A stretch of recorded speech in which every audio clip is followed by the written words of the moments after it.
Bonjour, bonsoir partout où vous vous trouvez. Merci de nous prendre dans cette émission. Apprenons sur la Web TV Direct 7. Aujourd'hui, nous allons parler de la société civile. La société civile est-elle un parti politique? Vous savez que dans notre société de nos jours, et surtout dans nos conceptions africaine, le terme société civile tend à porter de l'embouteillage dans la tête des uns des autres, surtout en ce qui concerne la compréhension ou encore plus à quoi elle sert dans l'évolution ou mieux le développement d'un pays. Aujourd'hui, j'ai invité M. Ouro Sama Ashraf. Il est juriste de formation, membre du bureau politique du Parti démocratique panafricain, PDP. Monsieur Ouro, bonjour. Oui, bonjour, Monsieur Abovi. Comment vous allez? Ça va très bien, extrêmement ravi d'être avec vous. Thématique intéressante. Je crois que je commence quand même à m'habituer de vos programmes qui sont quand même assez pertinentes. Donc c'est l'occasion de faire la pédagogie sur un certain nombre de sujets, notamment la notion de société civile. Ben aujourd'hui, il y a la plupart des gens qui confondent un peu société civile, parti politique. Tu peux nous dire, à nos téléspectateurs bien sûr, ce que c'est qu'une société civile dans un pays? Oui, une société civile, oui, effectivement. Tu sais, dans le langage courant, surtout politique ou dans le paysage médiatique, c'est des expressions qui reviennent de manière fréquente, c'est-à-dire la société civile, la société politique, les partis politiques. Qu'est-ce qu'une société civile? Une société civile, disons, c'est une notion de droit et de sciences politiques qui a connu une dynamique évolutive. Donc la société civile peut être définie comme un ensemble d'associations à caractère non gouvernemental, à but non lucratif, et qui influencent sur les projets gouvernementaux dans un sens déterminé ou dans un sens favorable, conformément aux aspirations disons des acteurs qu'ils défendent. Donc ça peut être une association, ça peut être des groupes d'intérêt, des organisations de consommateurs. Quand je prends par exemple la Ligue des consommateurs par exemple du Togo, voilà, c'est une entité de la société civile togolaise. Et donc ce sont des associations. Ce sont des associations qui sont régies par la loi du 1er juin 1901 qui régit ici, ça c'est le cadre législatif qui régit, disons, le fonctionnement des associations dans nos pays. Donc, ils ont des motivations multiples, ils ont des finalités ou des intérêts multiples également. Donc, ça peut être la défense des droits de l'homme, la défense ça peut être aussi des thématiques environnementales, ça peut être la défense des intérêts d'une corporation quelconque. Donc, autant de motivations, autant d'intérêts multiples poursuivis par les organisations de la société civile. Oui, monsieur Ouro, l'objectif de ce thème, c'est d'amener nos téléspectateurs à cerner le sens de la société civile, parce que par-ci, par-là, société civile, etc., bon, il y a toute une confusion qui se plane autour de la notion. Oui. Donc aujourd'hui, bon, nous allons directement, quels sont les éléments qui peuvent caractériser une société civile lorsque vous avez les éléments là, pour que vous sachiez en même temps que ça, c'est une société civile, ou bien ça, oui. C'est autre chose. Non, c'est que dans un État, il y a l'architecture institutionnelle, c'est-à-dire ce qu'on appelle des acteurs étatiques. Et à côté des acteurs étatiques, vous avez également des acteurs non étatiques. Vous comprenez, ce sont des acteurs non étatiques et qui sont également apolitiques. Ils ont c'est-à-dire qu'ils jouent un rôle de complémentarité. Ils viennent accompagner l'État dans ses multiples initiatives. Je veux parler de l'élaboration des politiques publiques. N'oubliez pas que les organisations de la société civile, par exemple, sont à l'initiative de la rédaction, par exemple, des projets de loi.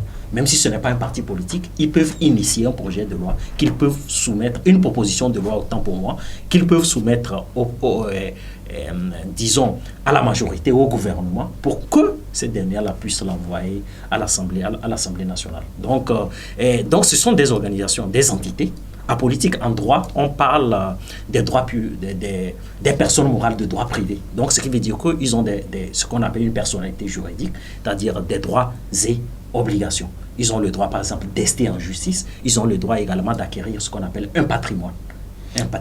Et donc, l'une des spécificités, particularités des organisations qui sont apolitiques, à but non lucratif. En réalité, c'est quoi? Ils sont dans une logique associative. Donc, c'est des associations Régi par la loi de 1900, du 1er juillet 1901. Et donc, comparativement aux partis politiques, ils n'ont pas pour finalité quoi, la conquête et l'exercice du pouvoir. Nous deviendrons. Et donc, voici la dichotomie qu'on peut faire des partis politiques et des organisations de société civile qu'on désigne sous l'acronyme de OSC. Bon, vous venez de dire tout à l'heure dans votre déroulé que il peut arriver à ce que des organisations de société civile puissent interjeter des projets de loi. Oui, est-ce que c'est des propositions de loi. Des propositions de loi. Maintenant, est-ce que c'est ça qui met la différence? C'est ça qui met l'embouteillage dans la tête des gens? Non. En ce qui concerne la compréhension. Oui, en ce qui la différence entre en ce qui concerne la compréhension, c'est que les acteurs de la société civile n'ont pas vocation à faire de la politique. C'est-à-dire qu'ils n'ont pas pour vocation de participer aux élections. Ou d'entrer au gouvernement, ou de mener, je ne sais pas. C'est-à-dire qu'ils n'ont pas pour finalité la conquête du pouvoir. Tout ce qu'ils ont, ils ont pour vocation d'accompagner le gouvernement dans la mise en œuvre. C'est pour cette raison qu'on les considère comme des groupes de pression. Vous comprenez, c'est des groupes de pression, c'est-à-dire ils relèvent autant pour moi des incohérences des politiques publiques menées par le gouvernement. Lorsqu'il y a la violation des droits de l'homme, ils essaient de faire l'état de lui et d'interpeller le gouvernement sur un certain nombre d'insuffisances et d'incohérences dans les politiques qu'il mène.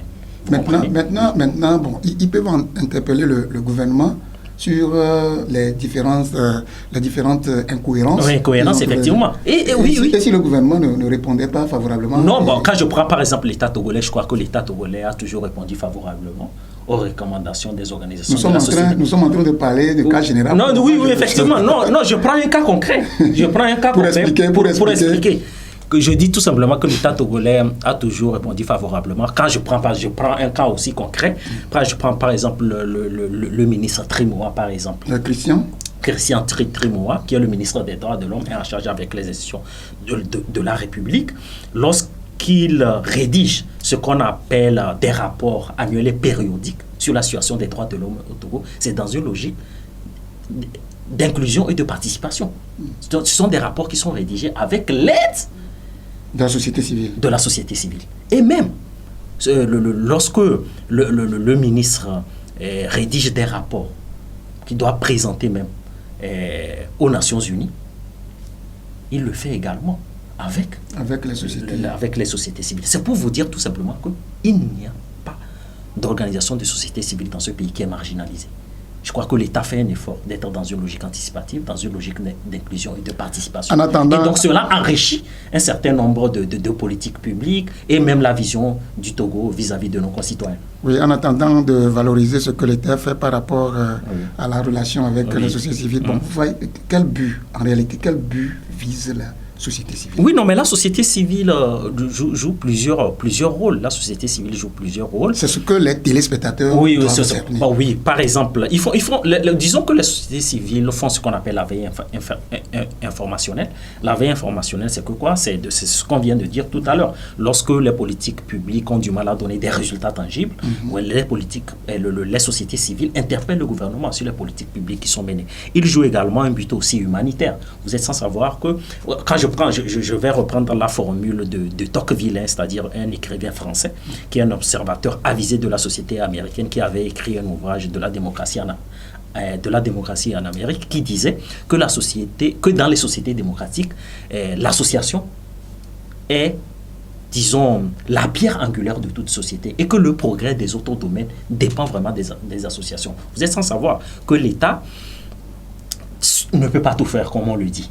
Et donc, l'État multiplie des efforts, essaie d'apporter des réponses fiables aux aspirations de son peuple, mais il manque des domaines où l'État ne peut pas tout faire. Donc, qu'est-ce que les sociétés civiles font? Ils viennent compenser, vous comprenez, les insuffisances des politiques publiques de l'État. Et donc, ils jouent le rôle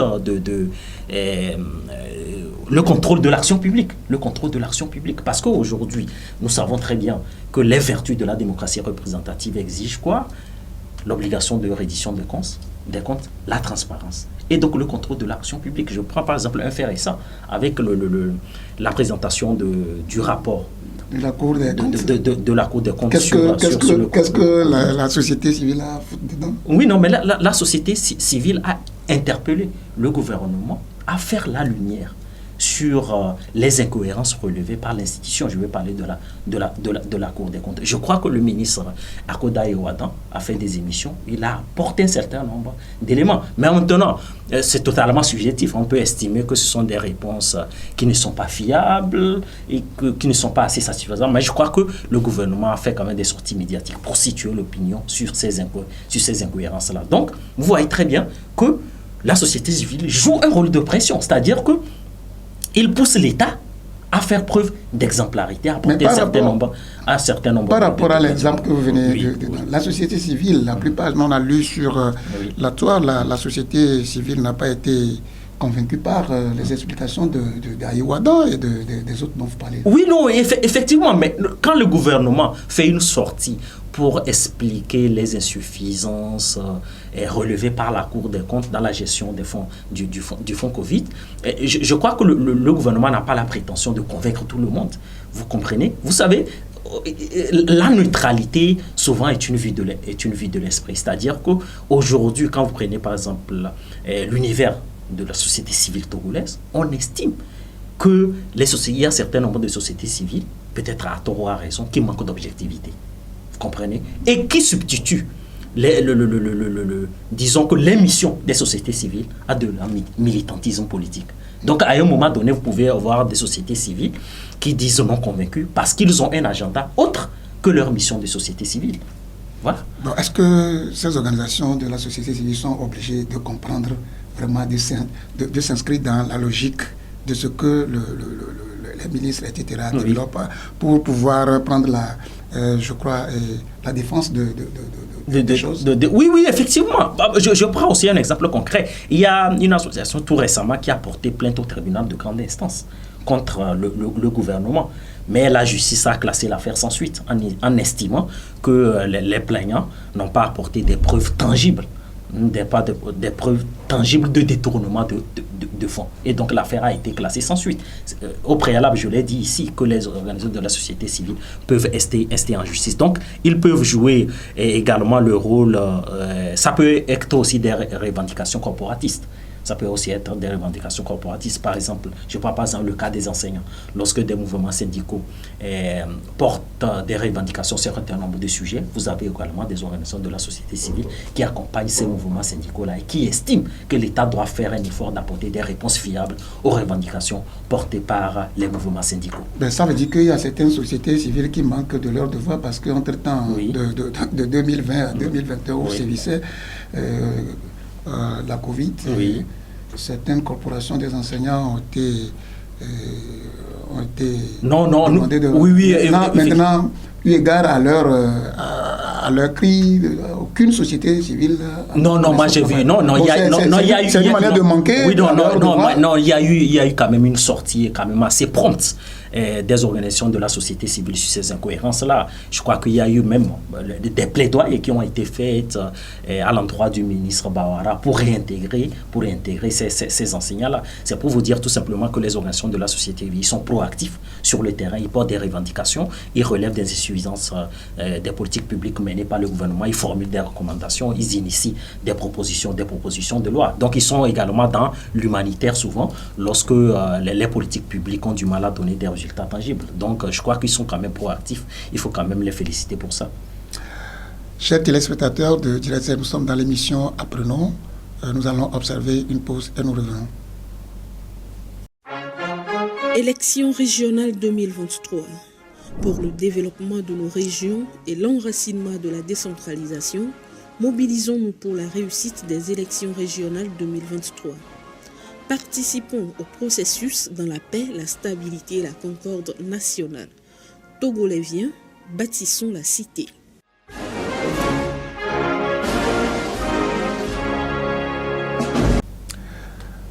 Chers téléspectateurs, nous sommes de retour sur ce plateau. J'étais avec M.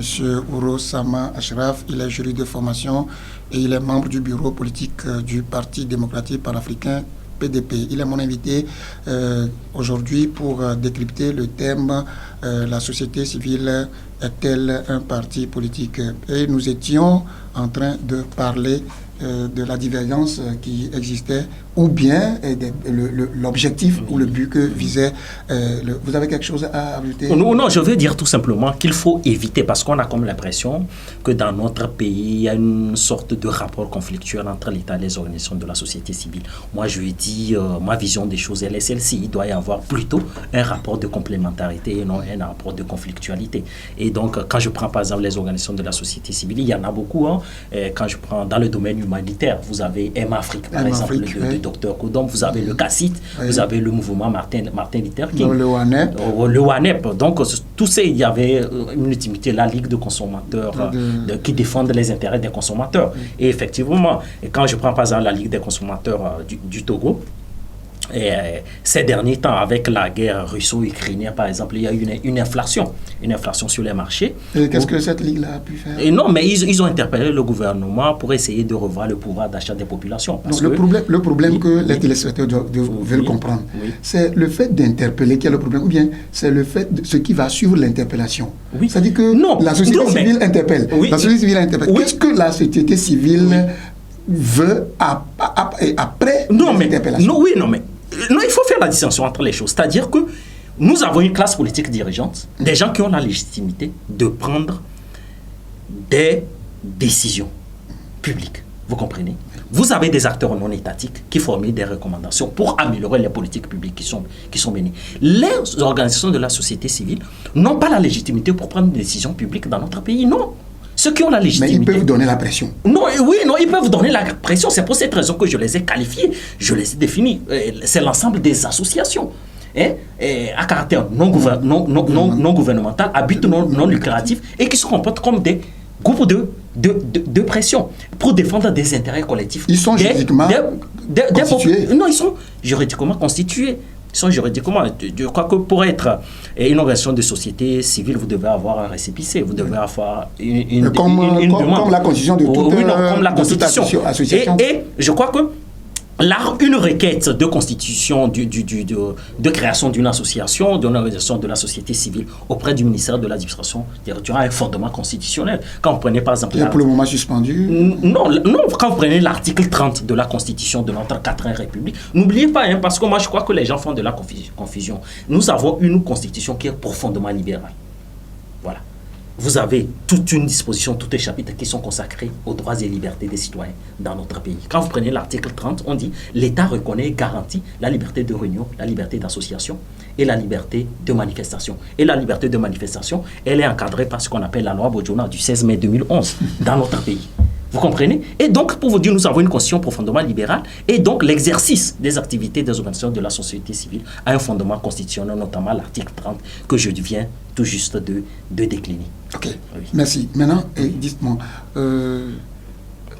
quelle est la vraie différence entre une société civile juridiquement constitué un parti politique, parce qu'il faut pas faire de l'amalgame. Oui, non, il ne faut pas faire de... Je crois que vous constatez... Oui, effectivement, il ne faut pas faire de l'amalgame. Je le dis encore une fois. Nous avons une architecture institutionnelle. Les organisations de la société civile, c'est une sorte d'auto-organisation de notre société. Et vous savez, nous sommes dans une démocratie représentative. Et donc, vous avez un certain nombre de nos concitoyens qui plaident peut-être pour une inclusion, une participation beaucoup plus active dans le processus décisionnel.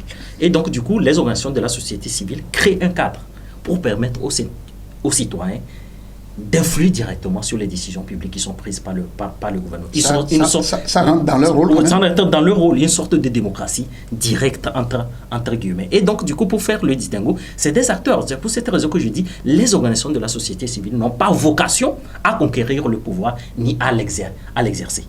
Ils sont au périphérique, ils ne participent pas aux élections.